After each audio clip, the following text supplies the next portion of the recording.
Bem-vindo ao Mente Empreendedora, com William Câmara e Gustavo Oliveira. Hoje nós vamos falar como aumentar a probabilidade de resolver problemas insolúveis. Estou aqui, William Câmara, estou aqui com o Gustavo Oliveira, e esse vai ser o nosso papo. Como você lida com uma situação onde você tem um desafio que parece que aquilo é impossível de se resolver? Seja quando alguém te manda um desafio desse, ou quando você tem que passar um desafio para alguém, para um liderado, ou no seu dia a dia mesmo, né? Quando você se lida com uma situação e fala, nossa, isso aqui parece que não tem solução. Qual que é o caminho, Gustavo? Como é que a gente lida numa situação dessa?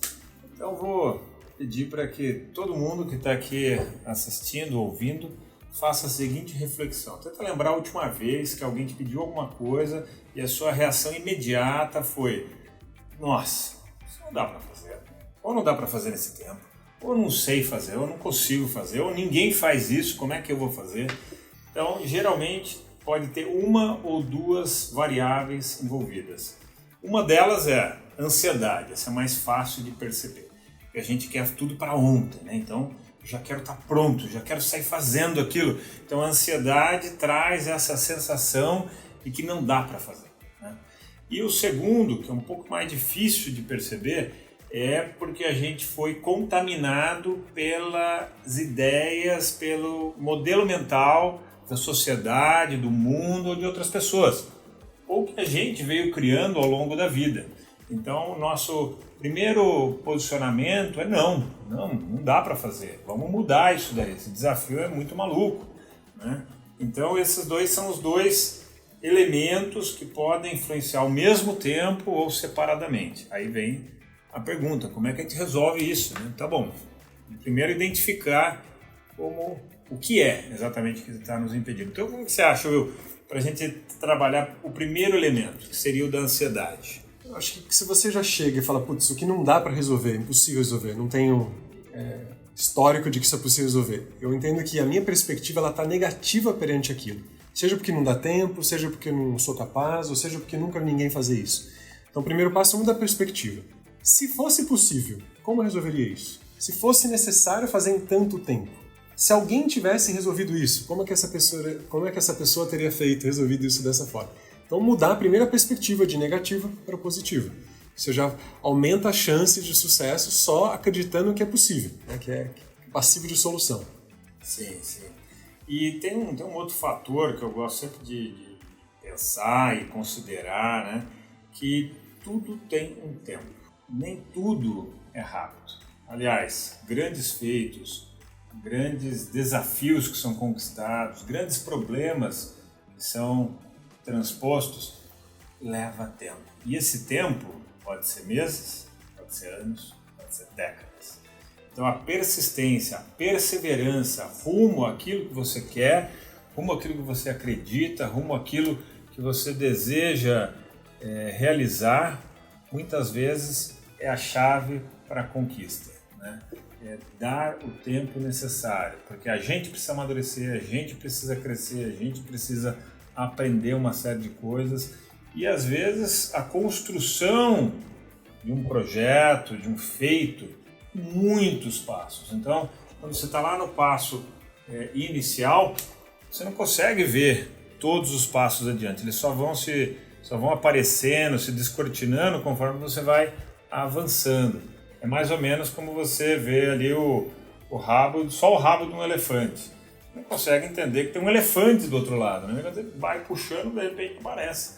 O elefante podia ser o rabo de um, sei lá do que, um tatu, né? Então, tudo tem o seu tempo.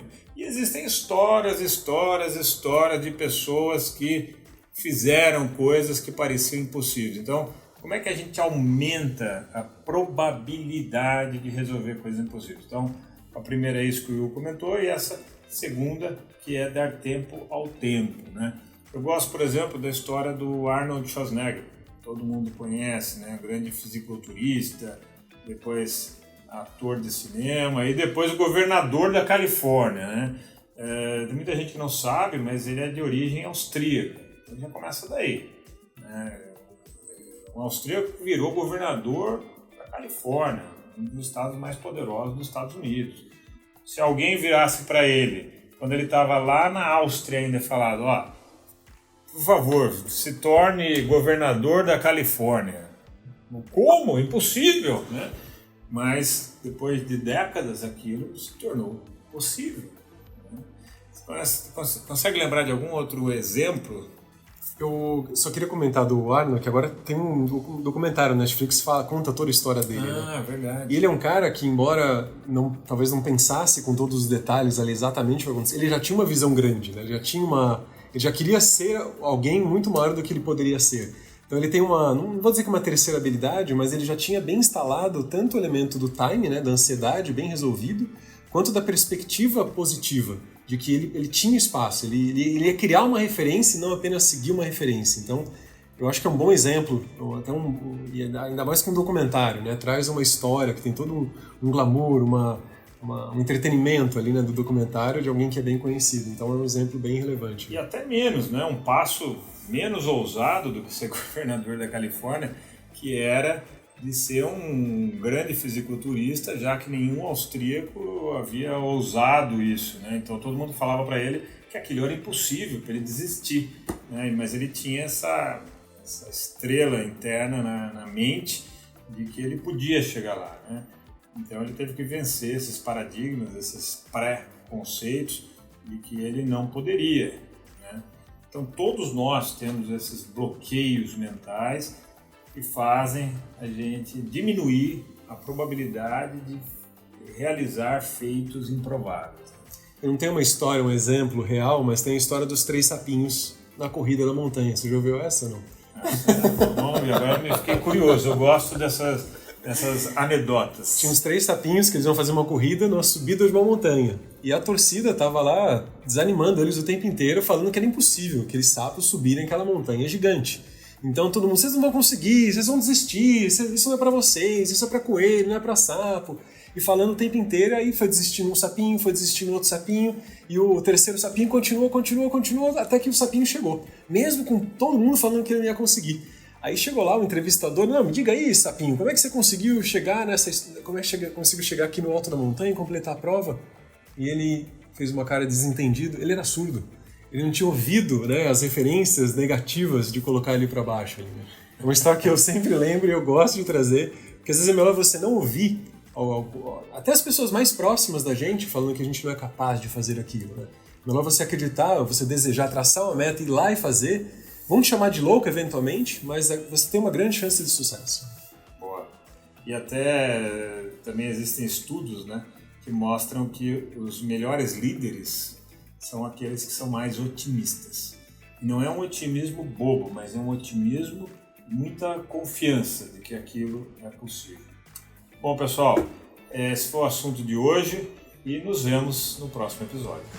Esse foi o episódio de hoje. Se você quiser conhecer mais sobre o assunto, sobre todo esse desenvolvimento da mente empreendedora e da mente do líder do futuro, convido você a acessar o meu site gustavooliveira.com.br, que vai te direcionar para todo o trabalho da Upskill e todo o trabalho de desenvolvimento da liderança que a gente faz.